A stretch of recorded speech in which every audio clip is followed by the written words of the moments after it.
quando se perde um grande amor. Na estrada longa da vida eu vou chorando a minha dor. Igual uma borboleta vagando triste por sobre a flor.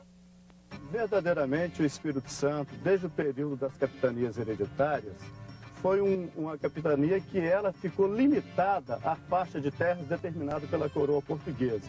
Nunca houve, por parte dos donatários do Espírito Santo, a tentativa de fazer movimentos de entradas e bandeiras. O Espírito Santo ficou situado naquela faixa de terra. Depois, para a proteção de Minas Gerais, onde se tinham as minas, a coroa mais uma vez determinou que o Espírito Santo não fizesse estradas. Ele tinha de servir de um escudo protetor para a região mineira. E, com isso, a parte norte do estado, principalmente, ela ficou abandonada. Essa terra toda só tinha matarias e não se avançava para cá. A ponte feita sobre o Rio Doce foi feita em 1928. Somente a partir desse período o Espírito Santo começava a entrar nessa região. E teve um grande concorrente, o estado de Minas Gerais, que nessa ocasião queria vazar para o mar. Ele pegaria metade do Espírito Santo, exatamente do Rio Doce até a divisa com a Bahia, atravessaria até o mar para fazer um porto. Isso causou uma grande instabilidade nessa região, porque os dois estados brigavam acirradamente por essa região aqui na Serra dos Aimorés. Nesse mesmo tempo, surgiu o Delino Alves de Matos, um baiano que, aproveitando essa confusão toda que existia, ele recorreu a Getúlio Vargas, que era o então presidente, e pretendeu aqui instalar um novo estado, resolveria o problema do conflito. Minas não brigaria mais com o Espírito Santo. Aqui teria um novo estado, o Estado de União de Jeová, que resolveria essa questão do litígio fronteiriço. Meus colegas lavradores, o bom Pai nos agraciou com a oferta do paraíso. Disputam o mando desta amada terra os estados do Espírito Santo e das Minas Gerais. Suas polícias e suas autoridades sempre se esqueceram dos deserdados. Quando uma autoridade separou um lote para um pobre, quando se preocupou com a fome, com a doença, ou até mesmo em construir uma estrada nesses confins. Adilson, nesses 10 dias que nós passamos gravando o documentário no município de Ecoporanga, muita gente descreveu o Delino como um mulato e me surpreendeu. No momento em que nós fomos escolher entre os atores lá do grupo amador da região, as pessoas para representar os personagens desse documentário, você indicou muito enfaticamente o Chico para representar o Delino, que é um cara branco. Por que isso? Olha, verdadeiramente há muita controvérsia a respeito da descrição física do Delino. Ele tornou-se um mito e muitas pessoas o confundiam com Jorge Comecru, que era seu lugar-tenente. Mas quem de fato tinha uma descrição fidedigna dele foi seu Zé Ramos, porque ele morou na casa de seu Zé Ramos, foi professor em sua propriedade, e seu Zé Ramos o descrevia como uma pessoa clara, de altura mediana, muito franzino, raquítico, com jeitinho de padre, como ele dizia. E logo que eu bati o olho no Chico, eu vi que era a melhor pessoa do grupo de teatro amador de Ecoporanga, do Boca de Sena, o melhor para representar o Delino. Sim. Era o Chico. Eu queria que o senhor contasse para a gente como que o Delino veio parar aqui. Eu não sei, acho que ele veio da Bahia. É certo que tinha uma professora aí, né? Arranjando umas professoras, chegou ali. Mas não sei onde é que ele veio, ele apareceu. E ele veio fazer o que aqui na propriedade do senhor? Ele era professor. Ele era professor, então? E o Delino quis ser padre, né? Conta isso pra gente, como é que foi isso? O Delino queria ser padre. Ele era para ser padre. Mas não quiseram, ele começou a ficar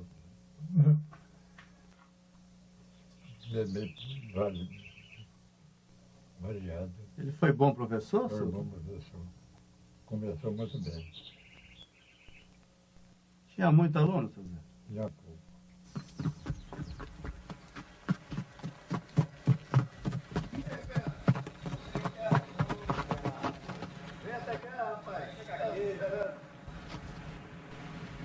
cá. Cavalo, não? Ô, sorvete. Uma piada do cavalo. Tá bom mesmo? Tá bom? Bom dia, como é que tá? Tá bom, né? Tudo bem? Aqui na casa do Zé te esperando pra gente conversar aí dos tempos que você estudou na escolinha. Certo. Tava aí te esperando um pouquinho. Vamos entrar pra Deixa cá. eu chamar o cavalo. Deixa eu dar uma marca pra você ali. Vou deixar que eu solto aqui. Vai chegando por lá, vai. Tá bom. Aqui a gente encontra o caminho pra ir lá pra escola, né? Encontra. Vamos passar por aqui que a gente vai puxando o caminho pra lá.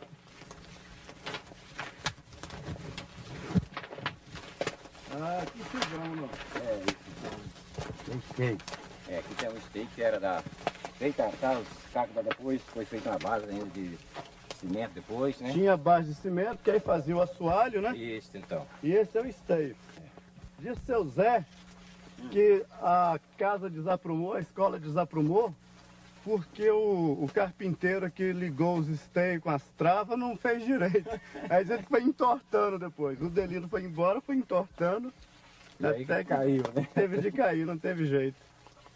E também nesse mesmo local aqui, que foi, era a escola, também a igreja. Depois funcionou a igrejinha também aqui, nessa mesma área aqui, A né? igreja era para cima um pouquinho. Isso também aqui, quase o mesmo local também aqui, nessa direção aqui também era o local que era a igreja católica, a igrejinha foi fundada aqui. Você lembra? E a antiga casa velha, antes daquela casa velha também, que eles moravam também, era bem perto, tudo aqui, era, né? Está tudo encostado. primeira casa era Isso ali, então, né? aqui pro lado de cima do trançado, aqui tudo nesse meio aqui. A mesma dessas pedras que a gente está vendo aí, justamente era das casas velhas que tinha, né? As fundadas, quer dizer, era feito de madeira, né? Tudo de enchimento, mas ainda tem algumas pedras que foi da época que foi construída, as mais novas. Tá certo. Agora, Vena, uma coisa, você que foi aluno dele, eu queria que você me falasse como é que era o jeito dele alfabetizar vocês, o que ele ensinava. Ele é bom professor. Você lembra com facilidade, você gravou com facilidade o ABC, como é que ele fazia para ensinar? Ele ensinava muito bem. Conta aí, tinha algum negócio especial para vocês lembrarem as letras? Tem uma história que para lembrar as letras ele fazia algumas coisas. Ele fazia um ABC, ele fazia tipo uma flor, fazia a letra todinha, tudo enfeitado. Se quer fazer natural, ele fazia natural, né? Você lembra, pai? Não, não é do meu tempo. Ele dava a cura no A, no B, fazia tudo assim, no R. Você acha que viu um ABC todo enfeitado? Ele falou, então faço nós ver. Fazia ABC todo florido. Fazia. O Cirilo me contou que já ficou algumas vezes de castigo. Ele de vez em quando botava o aluno de castigo. Botava. E tinha um negócio de um cachorro que ele desenhava na parede. Um cachorro na parede assim. Agora, naquele tempo, botava os alunos, quase malinesa qualquer no dia, botava de castigo, pé do cachorro. Mas a figura, né? Desenhava o cachorro. Aí nem cara nervoso, chorava. Fica quietinho aí. Ao ficar bonzinho, você vai ficar obediente, vai ficar meio dos cachorros. E chorava. Aí naquela semana, quem é que ia ficar de joelho mais? Tinha que fazer. Aí botava o joelho perto do cachorro. Ficar de lado assim. Nesta casa que hoje está abandonada, morou Ana, que foi a grande paixão de Udelino. Udelino Alves de Matos vinha aqui aos domingos. Entrava pelo jardim muito bonito que havia. Nesse jardim, além do jardim, havia uma varanda alpendrada com muitas flores, muitas begônias, cuidada pela família de Ana. Ele aqui vinha principalmente aos domingos, nutria essa paixão e participar dos almoços domingueiros da família. Nesse tempo, a família pressentia essa paixão e não a via com bons olhos. Ô, meu louro, por que minha família não gosta do professor Delino? Eles sabem que ele gosta muito de mim e que eu gosto muito dele. Não sei o que fazer. Não sei por que eles não gostam dele. O que eu faço, meu louro? O que eu faço? O Delino! Tentei entrevistar a dona Ana, quer dizer, eu procurei através da família dela lá em Ocoporanga contatá-la. Mas eu senti muita resistência, eu senti que é um caso muito doloroso. Quer dizer, você que entrevistou pode me explicar o que está por trás dessa resistência? Olha, de fato, naturalmente é difícil conversar com Dona Ana, até porque ela mora no norte do país, lá no Pará. Mas eu tive a oportunidade de esclarecer alguns fatos a respeito do relacionamento dela com Delino numa ida da família até Ecoporanga. E o que aconteceu de fato é que Ana foi a grande paixão do Delino. O Delino nutriu essa paixão e pretendeu se casar com Ana. Só que ele usa um amigo como casamenteiro. Ele pede a um amigo que vá até a casa da família e faça o pedido de casamento. E esse amigo também, secretamente, nutria paixão por Ana, era também um apaixonado. E ele acaba fazendo o pedido para si. E acontece que a família, já tendo a visão ruim de Odelino, achava ele um desvairado, um lunático, concede imediatamente a mão da Ana ao amigo que foi fazer o pedido de casamento, a seu Procílio. E isso torna esse fato muito doloroso para eles hoje lidarem com ele. Porque, embora ela viva bem com seu Procílio, tenha muitos filhos e netos, essa paixão ficou como um esqueleto no armário da família a vida inteira. E foi esse fato, digamos, o desencadeador da dedicação, assim, quase que integral do Odelino à causa dos poceiros naquela região? A decepção amorosa que ele sofre acaba fazendo com que ele abandone lá o alto do Córrego de Santa Rita. Ele deixa a escola em que ele trabalhava e vai para o Córrego da Explosão, onde ele já havia estabelecido os poceiros e onde começaria a fundar o Estado União de Jeová. Eu lembro assim que ele gostava sempre da minha tia, não namorar com ela, né? Ele era meio carrasco para aluno, assim, para ensinar direitinho, que é certo, né? Agora sempre nós, para ver se ajudava ele lá, né? Pela menina, ele tratava nós muito bem demais. Não botava de castigo, né? Nada não. Então você ficava livre? Eu ficava livre com o cachorrão lá perto. Então quer dizer que vocês ajudavam ele nesse namoro? Fazia o que ele podia, né? Para não ficar joelho também, né? O Delino, ele era tipo Antônio Conselheiro. Era um Antônio Conselheiro mirim, tá vendo? Não tinha... Porque o Antônio Conselheiro até tinha conhecimento das coisas, era um homem tinha um pouco de cultura. E o Delino, ele era uma pessoa semi-analfabeta. Agora, a ideia do Odelino fazer um novo Estado, o que o senhor achava disso? Não, eu achava que a ideia dele era muito boa. E deixou isso aqui, ó. Quando ele foi embora, aí na Pedra da Viúva, tinha uma grande feira, aqueles poceiros, tinha verdura, tinha tudo com fartura. Depois que ele foi embora, que os homens tomaram conta, acabou tudo. Até hoje está lá que o senhor vai ver o Cotaxé. O senhor achava que o Cotaxé podia ser uma capital de Estado? Icoporanga podia ser no Cotaxé. Se não é aquilo, se ele continua, Icoporanga era Cotaxé. Eu fiquei impressionado com a quantidade de fotos que o fotógrafo fez do nosso trabalho, aqui acompanhando o documentário.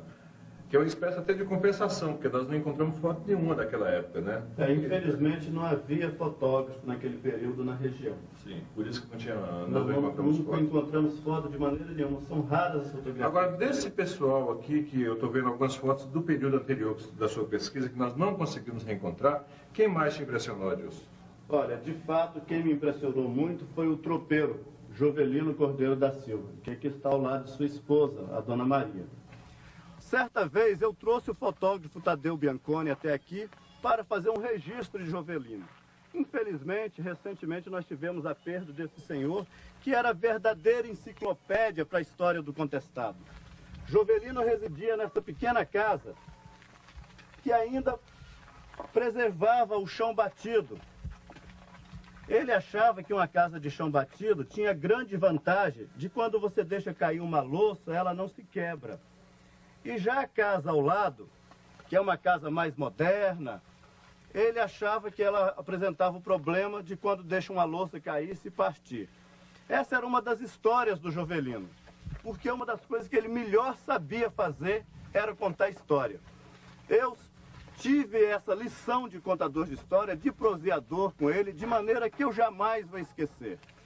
Sempre que nós chegávamos aqui, sentávamos perto, olhando para a Prata dos Baianos, conversando sobre as coisas daquele tempo. Ele fez muito carreto para o Odelino Alves de Matos. Neste período, a função do tropeiro era de uma importância vital, porque todo o transporte era feito através dessas tropas de burro, que se largavam pelas picadas afora, levando querosene, levando sal, transportando tudo que era necessário para a colonização. E Jovelino, além disso, era uma pessoa que tinha uma capacidade de locomoção e de fazer relacionamentos, que era uma coisa imensa. Ele tanto teve relacionamento com os oficiais da captura, com as pessoas que vinham na época para perseguir os jeovenses, as pessoas que tentavam fundar o Estado de União de Jeová, como ele teve relacionamento com os jeovenses. Ele se deu muito bem com Delino, foi amigo dele, deu conselhos, e ele se ressentia de não ter nascido aqui esse Estado. Ele, pelo menos, ia ser um troço diferente, um troço que a gente não sabia no que ia dar, porque não deu, no jeito dele de contar as histórias. Uma das coisas que ele me contou, que provocou até no dia dessa história, dessa prosa, como ele dizia, ele me contou que ele, durante sua vida de tropeiro, teve de matar 5 homens. E nesse dia, um dia de muita emoção, as lágrimas rolaram dos olhos dele. Ele dizia que um dos homens que ele matou foi por futileza, uma maneira de dizer que foi futilmente, que foi uma futilidade. Os outros 4 foi para defesa da tropa, defesa de roubo, defesa de tocaia.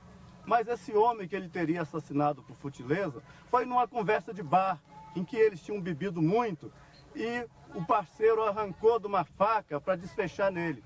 E ele então tira o revólver e atira no homem. Mas ele conclui a história, depois de ter chorado, depois de ter se emocionado, ele olha para mim, sorri e diz: mas seu menino, futileza por futileza, é melhor eu ter ficado vivo. E ficou vivo até fazer 100 anos.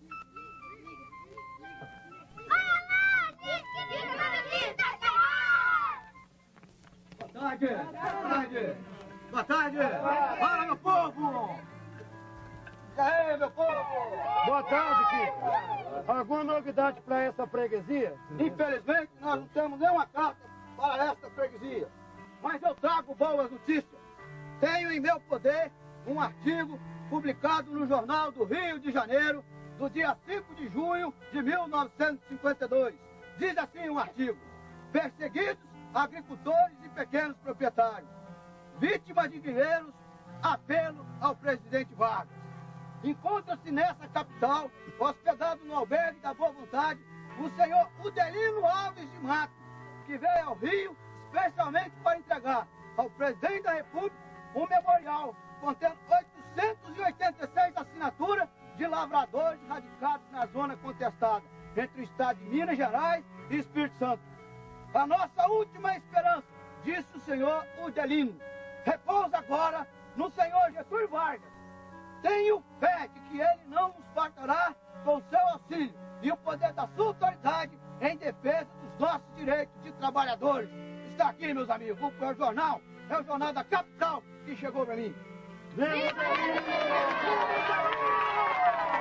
Nesse período de constituição do Estado da União de Jeová, já existia televisão no Brasil e o rádio era popular desde os anos 30.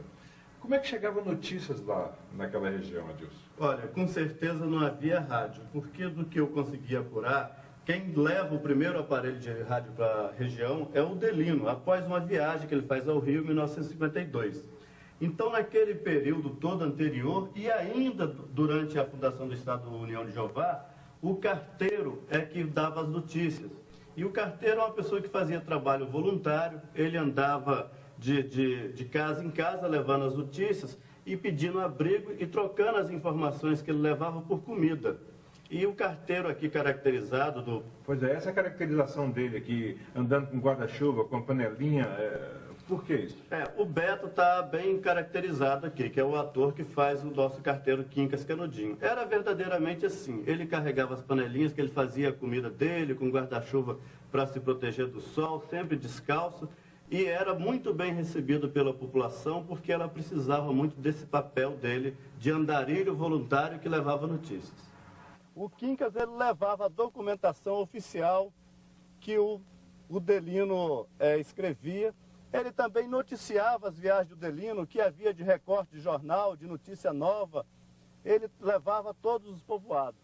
E tinha ainda um papel fundamental na propagação do hino do novo Estado. Porque ele tocava flauta e ia de povoado em povoado tocando o ritmozinho do hino e propagando a letra do hino.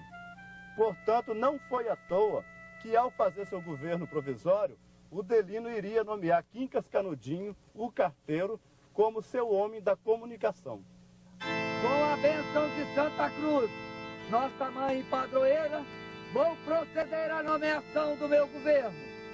Nomeio para secretário-geral meu irmão José Alves.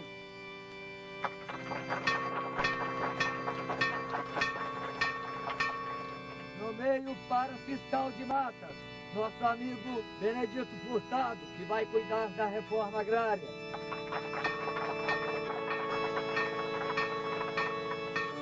Nomeio para juiz nosso irmão José Furtado, homem de natureza justa, que vai fazer nosso estado andar no caminho reto.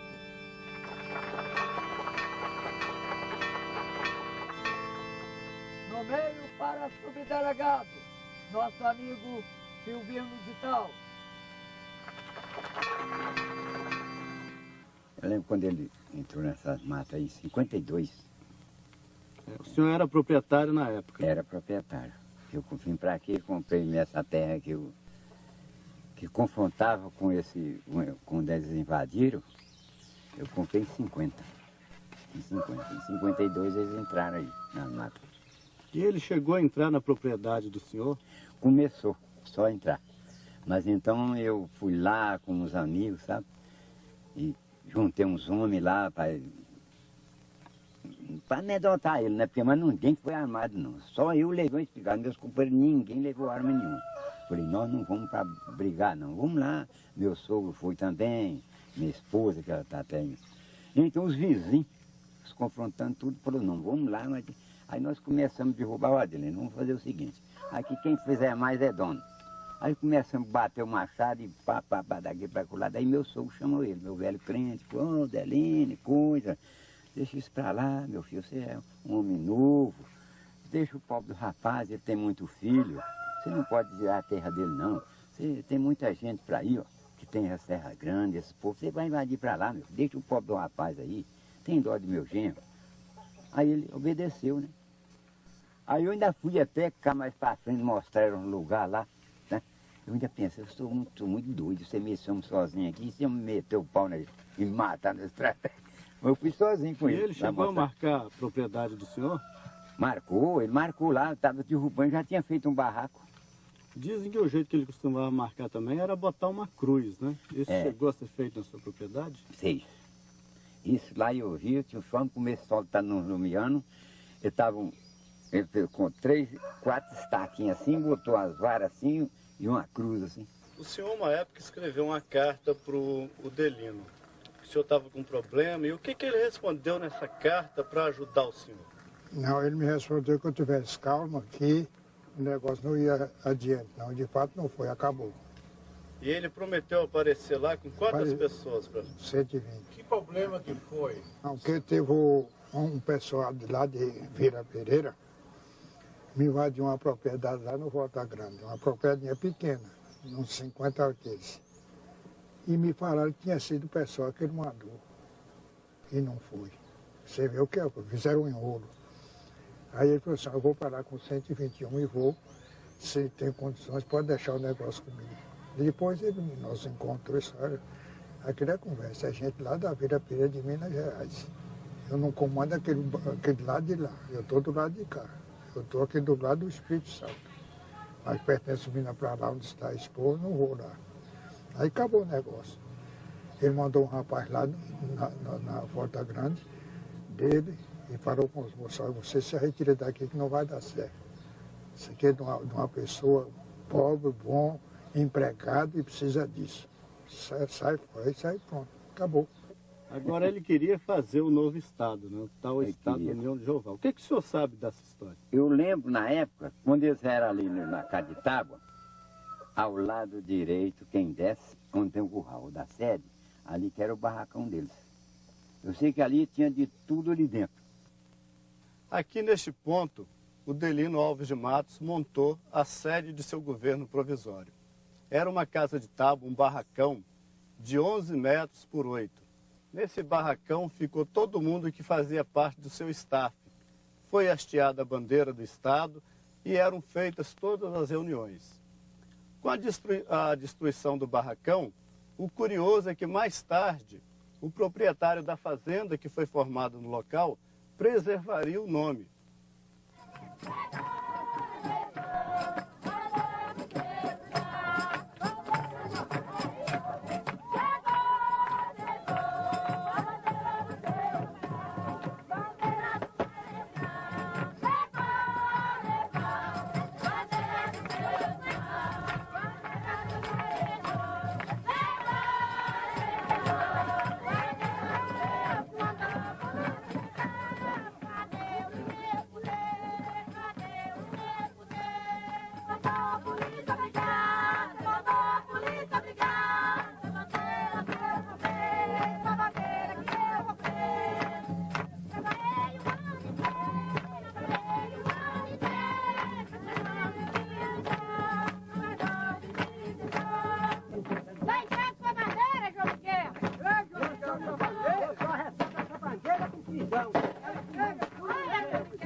prende não, João Miguel.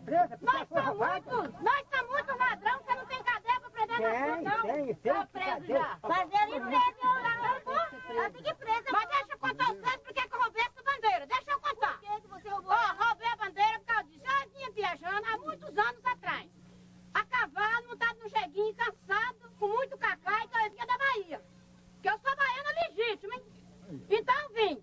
Quando eu cheguei na minha casa do senhor João Miguel, pedi um gazais. Ele olhou pra mim e disse assim, eu não posso te dar uma posada, porque eu sou um homem fraco, eu estou a receber o senhor São João na minha casa. Eu falei, então você pode me receber, que eu também sou uma visita, posso te visitar. A dona dele, muito entremetida. E as duas filhas, respondeu assim, baiano na minha casa não entra, que eu já moro na prata e o lugar é cansado, não pode receber gente estranha. Eu soltei o meu jeguinho no quintal e sentei na porta. Quando eu olhei para cima, avistei São João. Eu esperei deitado, descansou, depois que eu estava no descanso, eu cheguei perto e escutei, que ele estava roncando. Eu subi naquele palco com muitas dificuldades, trabalho mesmo. E peguei a bandeira de São João e sacudi. Deus ajudou que ela caiu. Eu enrolei e fui debaixo do subaco e corri. Daí um ano, seu João, eu venho me entregar e você manda me prender? Mas eu arrependi. Eu estou arrependida do meu pecado, do meu castigo. Pois é, preciso ter prisão, porque senão não tem lei. Você está preso, então me entrega aqui. Não vai levar. Bandeira do advogado vai me soltar. Ô, gente, o Delino tá chegando. Vamos entregar a bandeira para o Delino. Vamos entregar a bandeira para o Delino. Com licença, mestre. Essa será a bandeira do Estado União de Jeová. O nosso Estado já é uma realidade. É verdade, viva o Delino. Cada grupo de 3 homens irá conduzir uma bandeira como essa. Nossos bandeirantes irão convocar o povo de toda a região. Muito logo teremos um grupo de mais de 600 homens. Viva o Delino! Vamos falar a medição de terra. Pelo Espírito Santo, manda o Senhor Jones dos Santos Neves, de Minas Gerais, manda o Senhor Juscelino Kubitschek. Aqui, em União de Jeová, mando eu. O Delino! O Delino! O país é do Senhor Getúlio Dornelles Vargas. O mundo é de Deus. Avante, seu bispo!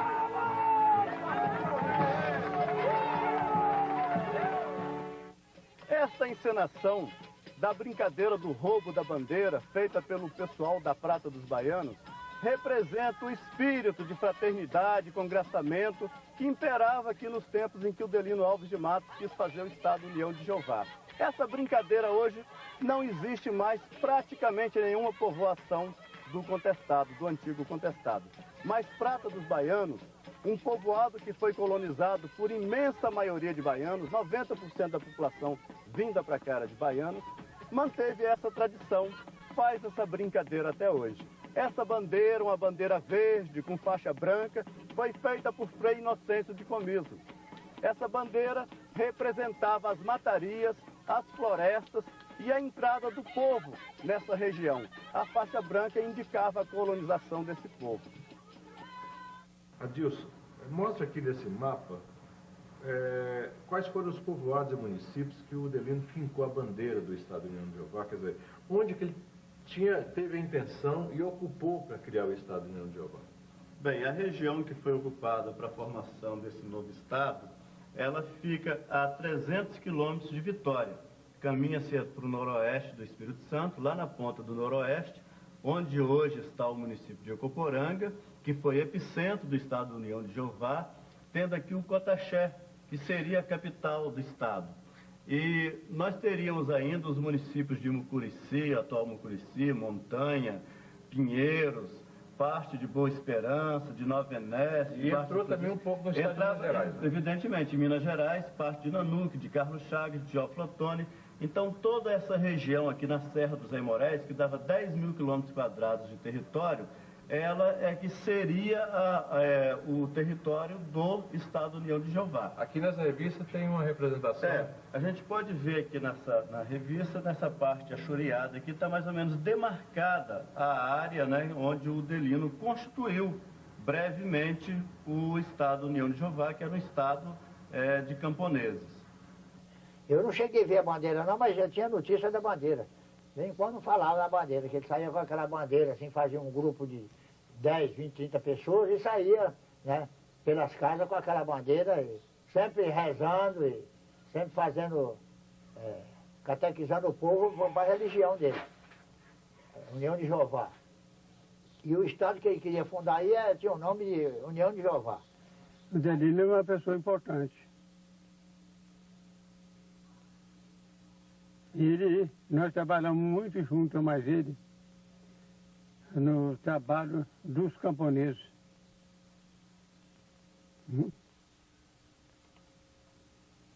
E o que ele queria fazer na região do Cotaxé? O que o Delino queria fazer na reunião do Cotaxé? O que ele queria fazer? Sim. Nós estávamos lá organizando o movimento dos trabalhadores rurais. E aquele tal de Lamartine botou gente para seguir nós para todo lado. Em toda a vida eu amei o PCdoB. Por que o senhor amava o PCdoB? Por que o senhor amava tanto o PCdoB? O que você amava? Chamava pelo motivo que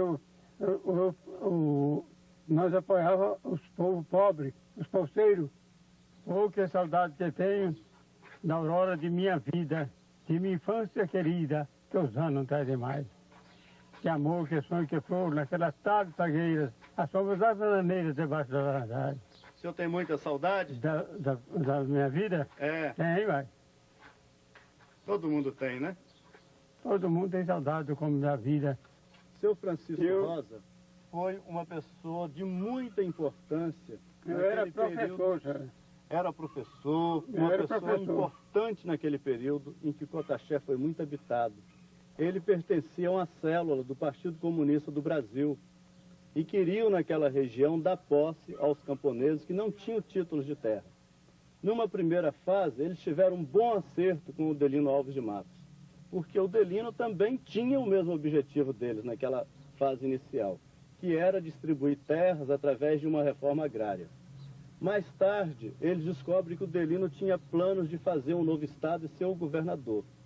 Então, a partir desse momento, o Partido Comunista do Brasil, da região, se distancia do Delino. O senhor tinha um certo medo dele? Não, eu não tinha medo, porque, graças a Deus, eu nunca não devo nada a ninguém, nunca fiz nada, eu nunca vim para aqui trabalhar, viu? Nunca cometi erro nenhum lá onde eu nasci. Nasci e me criei até 30 anos, porque eu vim para aqui com 30 anos. Mas ele não era violento, não. Do meu conhecimento... Violento era o Jorge Comicru e o João Piedade. Piedade. O Jorge, assim mesmo, eu não conheci nenhum dos dois. Nem o Jorge, nem o João Piedade. João Piedade. Adilson, entre as várias barbaridades cometidas por Jorge Comicru, teve uma que parece que ficou na memória de todo mundo na região, foi a violência dele contra o cigano. Qual foi a origem dessa história? Bem, essa história remonta ao segundo noivado de Delino Alves de Matos. Na localidade de Imburana, ele se apaixona por uma moça, filha de um comerciante local, o comerciante Dozinho. E o casamento já estava para ser arranjado, tudo muito adiantado, quando o Delino teve de viajar ao Rio de Janeiro. Foi visitar o Getúlio Vargas. Visitar Getúlio Vargas, buscar uma audiência com o presidente. Na ausência dele, aconteceria o estupro de sua noiva.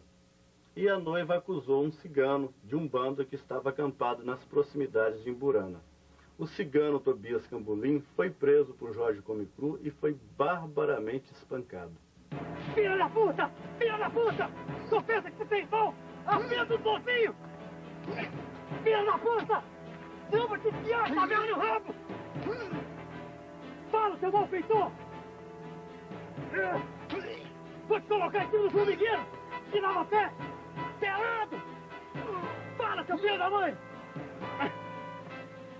Você me enfia! Se você não abrir logo comigo, eu vou arrancar esse nome de desgraçado! Miserável! E depois disso, Adilson, depois dessa violência, o que aconteceu? Bem, a violência, ela foi muito maior porque atingiu também a todo o bando. Inclusive a avó do cigano, do Tobias Cambulim, foi morta e esquartejada pelo Jorge Comecru.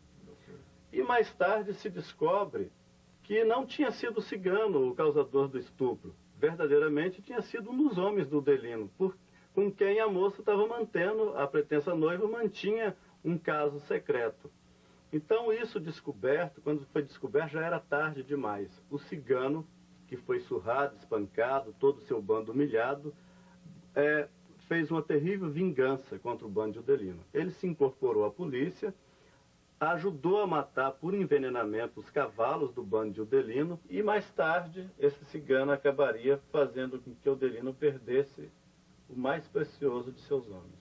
Nas minhas andanças pela região do Contestado, para pesquisar, para escrever o romance Cotaxé, eu me encantei com Ribeirãozinho. Aqui eu acabei construindo uma boa amizade com meu amigo Xará, o Adilson, que move essa mercearia aqui no Ribeirãozinho.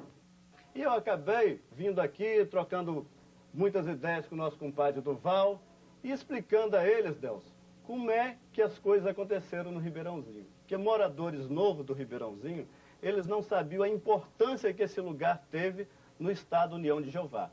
Aqui foi, na verdade, sede do município que hoje é Ecoporanga. Quando Joeirana deixou de ser do Espírito Santo e virou Ataleia, isso aqui tinha virado a sede. E foi nesse local que o Delino Alves de Matos iria protagonizar uma das cenas mais violentas da história do estado União de Jeová. Nesse local estava preso um homem de Odelino e ele veio aqui libertá-lo. Ao chegar aqui, Delcio, você sabe que a situação naquela época era violência, era de muita violência mesmo, principalmente quando envolvia a polícia. E ele chegou aqui disposto a tirar o homem da cadeia de qualquer forma. E para isso eles invadiram o cubículo, arrastaram um jagunço que tinha traído o bando deles até a feira, amarraram esse jagunço e ele teve os 2 joelhos quebrados e depois a língua cortada. Pois é aqui nesse local que o Jorge Comecru, comandado por Odelino, entrou pela feira fora, que aqui funcionava uma feira. Ele vem por essa feira fora para libertar o homem que estava aqui, conforme eu contei aquele caso de lá, dentro da mercearia. Dona Clemência, faz favor. A senhora, como moradora antiga aqui, eu queria que a senhora indicasse para a gente onde que era o ferreiro. Ali morava ali, ó. E o nosso cubículo, a nossa... Aquela lá, ó, debaixo daquela árvore. Não tem aquela árvore mais de baixo? Era ali que era o cubículo. E a nossa feira era aqui, né, compadre Duval? Era aqui.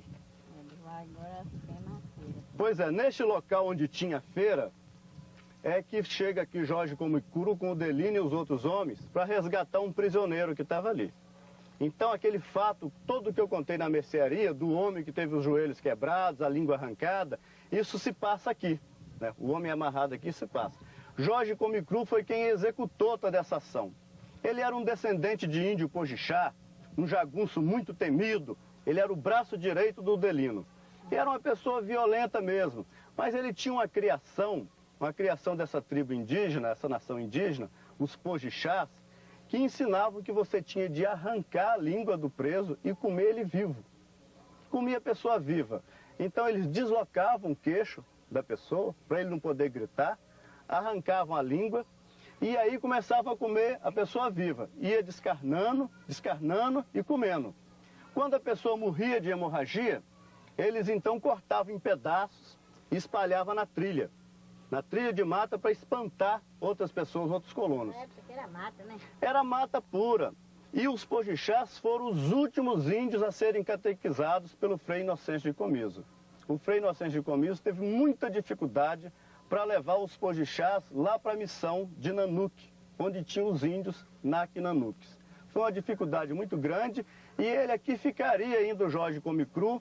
Ele foi criado por um padre Zacarias, mas mesmo assim aquela índole dele, aquela criação ainda continuou. Adilson, você descobriu um outro caso de amor interessante que parece que deu origem aos conflitos, às traições e à desagregação do bando de Odelino, que foi o rompimento de Anísio com Anália.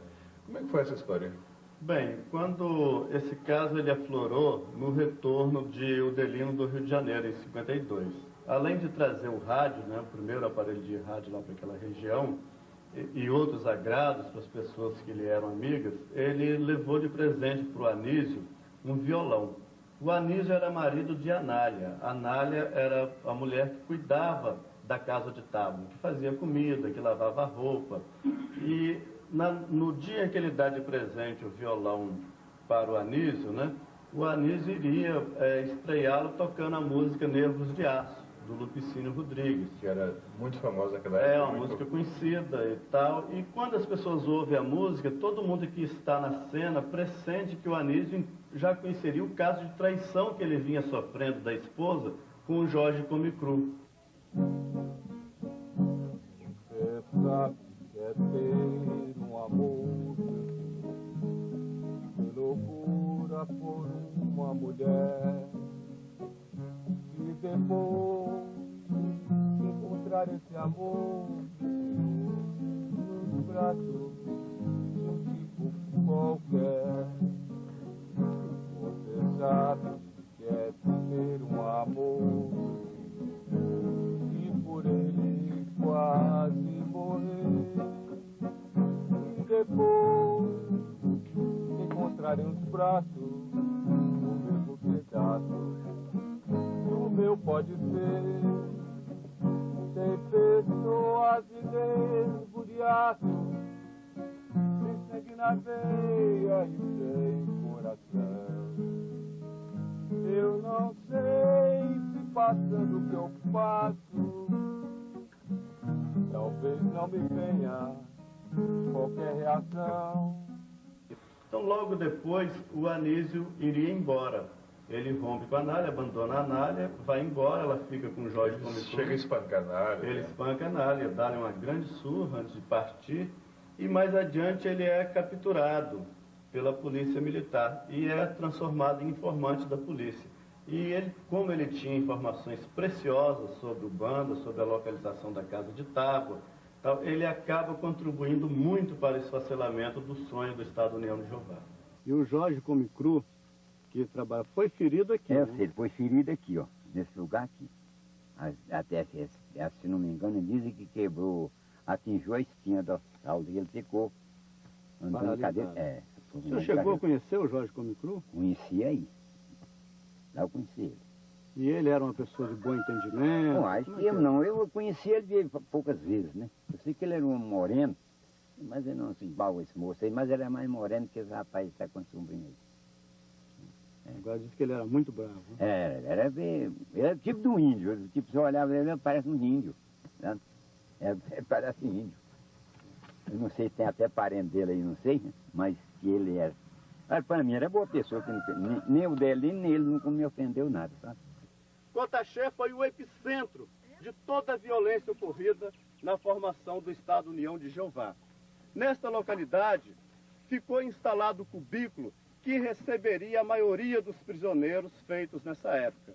Para cá foi conduzido Quincas Canudinho, carteiro, que trabalhava aqui na região.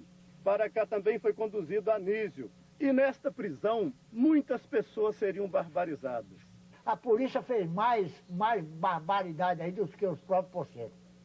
Polícia da época, né? Que o tenente Jadir, se ele me perdoe a ausência, mas ele fez muita barbaridade, muita malvadeza com o povo. Chegava a polícia, eles tinham muito medo da polícia, e a polícia prendia aqueles poceiros, tinha até com relação com a mulher deles, e fazia os poceiros lamber as pisaduras dos animais, e fazia eles dançar numa casa lá, assim, a casa tinha até sangue, e bater nos poceiros, quer dizer que a polícia fazia isso, o pessoal ficou com medo da polícia, a polícia foi uma sombra para Cotaxé. Quando veio a encrenca da Martim, aí eles tiveram medo da polícia, porque já tinha aquele negócio que a polícia ia pelos fazendeiros. Dizem que era paga pelos fazendeiros, paga pelo Vili, né? Que era o dono da fazenda antiga. E isso fazia absurdo todo jeito. A pisadura do animal. Eles viajavam nos animais, que naquele tempo não tinha, eles contavam assim, né? Viajava daqui de São Francisco, nos animais. Chegava em Cotaxé, a polícia chegava com os animais e ficava aquela pisadura. Você compreende? Aí eles prendiam os poceiros, faziam lamber pisadura do animal. A pisadura no lombo do animal. No lombo do animal. Lavar o animal, lamber. Era da marca da fera, né? De muita gente. Justo, e prendia aqueles poceiros e batia. A violência da polícia para desbaratar o Estado União de Jeová provocou uma CPI. Esses aqui são os documentos da CPI. O que você conseguiu apurar no levantamento desse material? Essa CPI foi instalada a partir de 9 de julho de 53, por uma resolução da Assembleia Legislativa do Espírito Santo. A Comissão Parlamentar de Inquérito dá grande importância aos fatos acontecidos no noroeste do Espírito Santo com o leste de Minas Gerais. O fato é comparado à reprodução de uma nova Canudos. Sim. Então seriam preciso tomar providências rápidas e tudo. Acontece que a avaliação dos deputados... Desculpa, o Delino era visto como um novo Antônio Conselheiro. Considerava assim que ele, inclusive, imitava em muito o Antônio Conselheiro.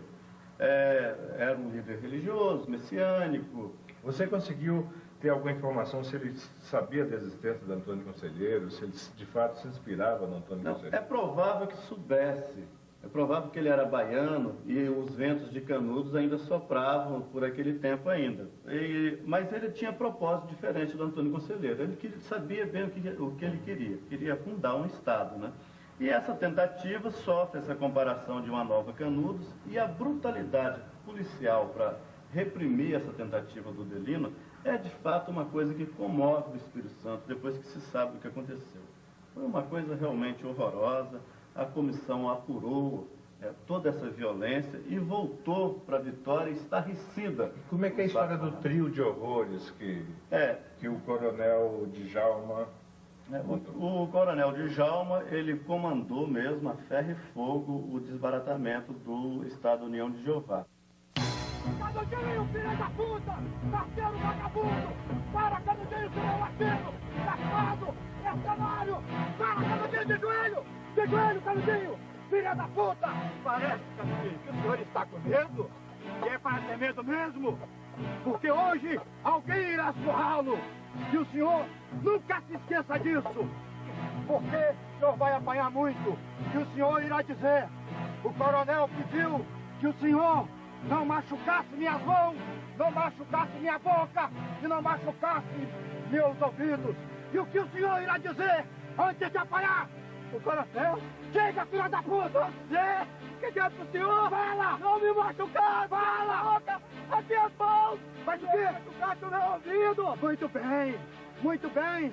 O senhor aprende depressa! O senhor irá aprender a nossa música! Já temos um trio! Vavá vai tocar a sanfona, o chifrudo, o violão, e o senhor vai ser o nosso corrente flautista. Então, naquela época, o major foi, mas eles... E por onde? Por onde que nós somos? Por onde que eles passavam? Por aquela região, por ali afora. Rodaram para lá para ir para o Córrego do Limão. Chegou eles voltaram lá, com gente presa? Voltou. Trouxeram uma quantidade deles e levou ali para casa. Chegou lá, chamou o Raul Francisco, que morava ali na fazenda, filho do velho João Francisco. O Raul com a sanfona. Chegou aí na casa, o major botou eles todos em pé, os poceiros, e mandou o Raul tocar e eles cantar. Agora a cantiga eu não me recordo muito mais como é. Eu vou dizer mais ou menos a letra dessa cantiga. Se for isso, o senhor vai me contar se é certo. Porque havia um certo tenente Vavá também que tocava e ficou registrado lá mais ou menos como era a letra. Era mais ou menos assim: caranguejo, caranguejo, você deixa de roubar. Caranguejo, caranguejo, tô sujeito a te matar. Era mais ou menos isso? Era uma aparência dessa, mas não era senhor, essa não. Era um pouquinho igual. Era um pouquinho igual. Então aqueles poceiros marchando um atrás do outro, dançando no som daquele toque, ó. Ia rodando. E o soldado atrás, ó. Estamos aqui, pam. Passava por aqui, ele ia para o outro aqui, ó. Estamos aqui, pam. E vai rodando e falta com ele, pam. Até quando rodava por lá, até chegou aqui nesse ponto. Naquela hora, antes de nós acabamos de atender o resto do acontecido, um cabo chegou e falou, você está retira daqui que o major pode mandar outra coisa para vocês. Retira daqui. Aí nós a retiramos e saímos embora para casa, que nós morávamos aqui, distante 6 quilômetros. Nós só estávamos ali para ver aquilo, para amanhã poder saber contar. Quer dizer que eles não deixavam nem ver o que acontecia? Não, senhor, não deixava ver não. Lá era oculto. Agora, por causa da sanfona que estava ali, era onde nós dançávamos forró por aqui afora, fomos lá para ver que forró era aquele. Quando chegamos lá, o forró era aquele. Os pulseiros marchando, dançando à frente, e o soldado atrás, ó, batendo neles até chegar ao ponto. Mas nós aí não podemos mais assistir o resultado daquele pagode daquele dia. Tá certo. É? Agora, seu Valdete Mendes, que eu já conversei com ele aqui, eu fui cantar essa música para ele, que eu arranjei a letra dela. Arranjei nos documentos, a letra e tal. Mas só que eu não cantei direito. Eu queria que o senhor cantasse direitinho como é que foi na época. Certo, certo. Ele dizia assim, caranguejo, seu caranguejo, escuta o que eu vou falar. O lugar de seu franquinho não é pra você roubar. Vamos, caranguejo, que o pau tá quebrando. Assegura, caranguejo, que o pau tá quebrando. Ela, rapaz, que vai pancada, é pá. Né? Fazia desse jeito. Qual era o contingente policial que tinha aqui no local? Quantos policiais? Só que na Serra nós tínhamos uma base de 45 homens. 45 homens? 45, mas cada distrito tinha um. Ah, cada distrito estava distribuído. Tinha um. Dentro da cidade era o quê? Era 45, 46 pessoas. Juntando a cidade inteira, né? E para essas diligências foi todo esse corpo policial? Foi todo. E depois o senhor disse que veio um ônibus de Colatina?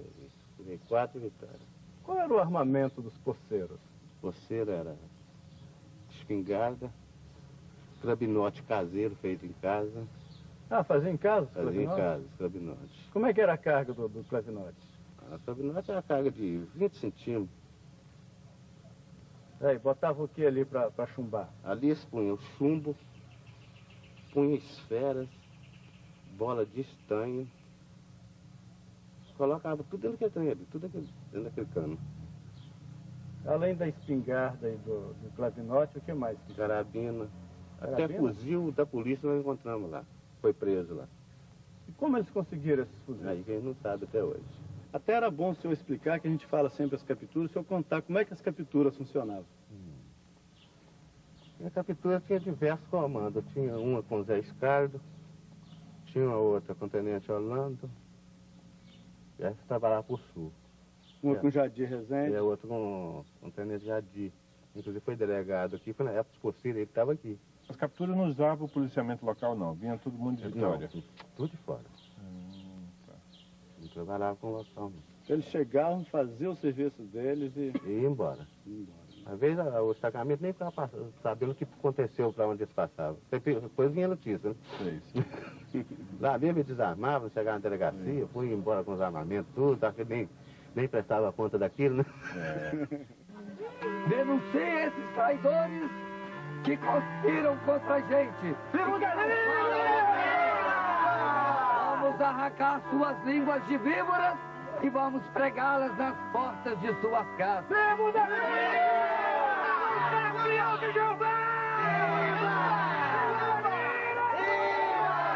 Neste vale fica o povoado de Santa Rita. Santa Rita é um dos 54 povoados que hasteou a bandeira do novo estado formado por Udelino Alves de Matos. Com a expulsão de Udelino daquela região do Cotaxé, ele viria procurar abrigo aqui em Santa Rita. Aqui e também no córrego 2 de setembro, que é um pouco adiante, ele ainda encontraria apoio dos camponeses. Esse apoio seria perdido quando o braço direito de Udelino, Jorge Comicru, comete um grande ato de violência. Na subida do 2 de setembro, Jorge Comicru iria cegar o carteiro Quincas Canudinho.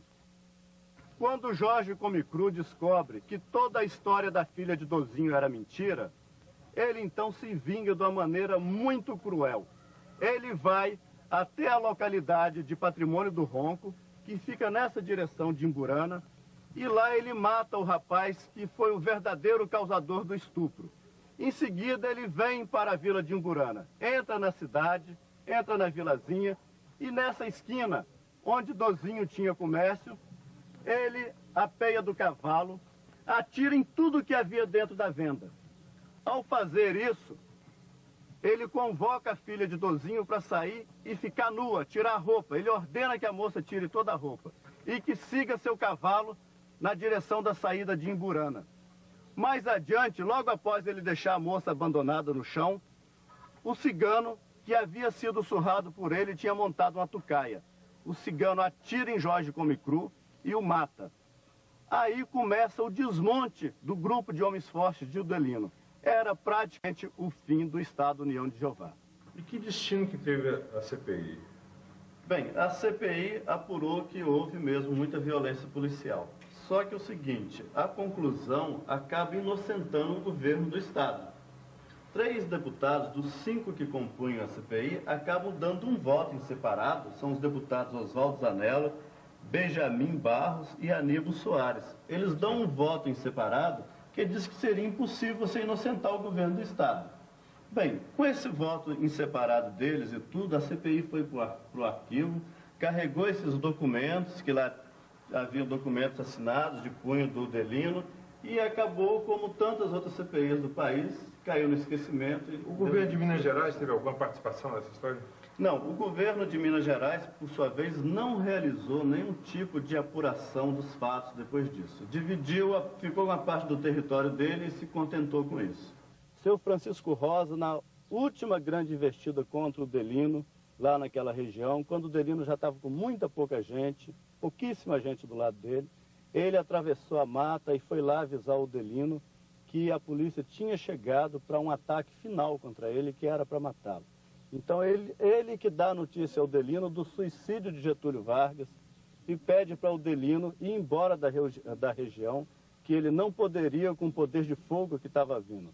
Soldados armados com metralhadora, com granadas, mas o Udelino, mesmo assim, não atento ao aviso de seu Francisco Rosa, porque com ele tinha tido um desentendimento num discurso em Cotaxé, mesmo assim o Udelino insiste em ficar.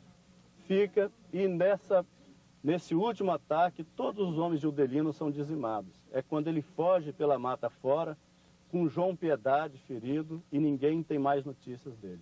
Quando foi o sumiço dele daqui? O sumiço daqui foi em 54. E eu saí em 56.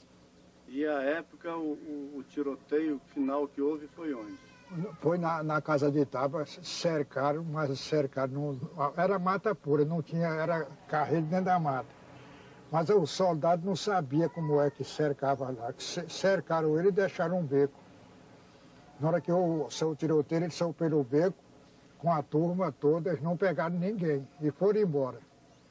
Quando eles fecharam o seco, chegou dentro do barraco, não tinha nada, só tinha as bagagens deles, as coisas, e não tinha ninguém, eles pensaram que tinha matado a gente, mas não matou ninguém. Aí ele só foi embora, saiu aqui para Icoporanga dentro da mata. O coronel já mandou um sargento para Santa Teresa Tocaiana. Chegou a tocar, foi quando ele passou mais 4. Atiraram nele assim, ó. Então teve outro tiroteio em Santa Teresa? Mas o tiroteio em Santa Teresa foi um arraso.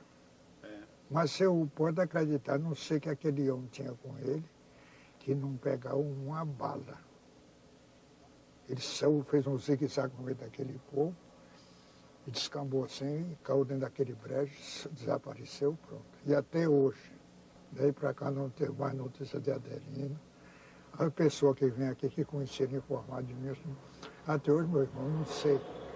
O rapaz sumiu, nunca me escreveu mais nada, não sei se ele é vivo ou morto. Com a repressão policial e com o desbaratamento do bando Udelino e o fim do Estado União de Jeová, que destino que teve o Anísio e a Anália? Olha, o destino de grande parte das pessoas que faziam parte do grupo de Udelino, que moravam na região, é destino ignorado, né? Migraram, foram embora para muito longe. O destino do Anísio, propriamente, ele é bem conhecido, que ele suicidou no desenrolar desses fatos. Sim. Ele viu a situação de brutalidade com que a Anália era tratada, que ela foi capturada pela polícia e se tornou uma espécie de mulher de destacamento. sofreu muitas barbaridades, era constantemente chicoteada, e como ele estava a serviço da polícia... Isso como uma forma de vingança da polícia contra o Jorge Comecru. Exatamente, porque ela era a mulher do Jorge Comecru. Então, o Anísio, como ex-marido, pai das crianças, né, que estavam com ela, ele acaba suicidando, ele não aguenta isso e se enforca. E a Anália é enviada para a região de Nanuque, onde o Jorge Comecru tinha parentes. Sabe-se que ela levou uma quantia em dinheiro, dada inclusive por Udelino. Quer dizer, o Jorge e o Udelino conseguiram ainda salvar a Anália dessa situação. O Udelino mandou que o Jorge Comecru fizesse isso, desse a ela um tanto de dinheiro e a tirasse da região. E depois de Nanuque, ela teria ido para Belo Horizonte. E não se sabe mais nada. Você não conseguiu fazer nenhum contato? Não consegui fazer o contato, o máximo que eu fui até Nanuque, mas não encontrei nem sequer os parentes do Jorge Comecru. Quando o Udelino foi embora da região, o seu Francisco Rosa continuou ali. Ele e os amigos dele do Partido Comunista do Brasil continuaram ainda ali. E os camponeses voltaram para suas posses. Já não tinha Udelino, não tinha Estado, não tinha bandeira. Mas os camponeses queriam ocupar suas posses de terra que tinham sido distribuídas. Então começa um longo período de perseguição contra esses camponeses. A força policial grande, o contingente grande, tanto de Minas como do Espírito Santo, tinham ido embora. Mas aí ficaram os jagunços, que perseguiam, matavam os camponeses na tentativa de escorraçá-los da região. Quando explode uma revolta camponesa já em 59, e que duraria até 62, o seu Francisco Rosa e outros companheiros dele ajudaram muito na organização dos camponeses. E mais uma vez ele aí se tornaria vítima de uma perseguição muito forte da parte das polícias e da parte da jagunçagem que tinha sido formada. E que iam matando os poceiros, as lideranças principalmente, de um a um. Quando os poceiros entregam as armas e fazem um acordo com o policiamento, e mais uma vez vai todo mundo embora, esvazia a região, todo mundo na direção de Rondônia, eles ficaram. Mas eles não tinham muito mais o que fazer lá. Envelheceram como ele, como a Glorinha, que mora ainda no Cotaxé, e outros companheiros se dispersaram. Então, o objetivo deles, que tinha sido de conseguir fazer a instalação de pequenas posses nessa região, não foi atingido. A região hoje é de grandes proprietários. Então, de lá eu ouvi dizer que ficam uns mortos lá, isso, aí eu não estava dentro. E falar que ficou uns mortos lá, e o Delino saiu e foi para o estado do Rio, Paraty. Até uma época, um senhor lá do Paraty ainda chegou assim, o Delino mandou muita lembrança para você. Isso! Eu falei, o Delino lembrou de mim lá, ele falou, mandou falar com você que ainda vai voltar aqui para ver como é que está aqui a situação daqui, da onde ele estava residindo naquele tempo. A última cena que eu teve de Udelino. Tá certo. Após os últimos e mais pesados confrontos com a polícia militar, com as capturas comandadas pelo Major Djalma Borges, nessa região do antigo contestado, o Udelino iria sumir daqui. Nunca mais se teve notícia de Udelino. Nas minhas andanças pela região, fazendo pesquisa para construir o romance Cotaxé, eu tive diversas versões do sumiço dele e de seu paradeiro. Alguns dizem, como o tropeiro Jovelino, que ele teria sido morto pela polícia mineira e enterrado dentro de uma mata. Outros dizem, como Francisco Rosa, que ele teria ido para o Paraná, para a colonização daquele estado, e lá numa desavença de terra, ele teria sido assassinado. Há quem diga também, como dizia o tropeiro Viela, que ele voltou para a Bahia, para a terra dele, e que está por lá até hoje. E há também quem diz, como agora ouvimos do senhor Zé Vermelho, que ele foi para Paraty, no Rio de Janeiro, e que ainda vive por lá e de vez em quando manda notícias.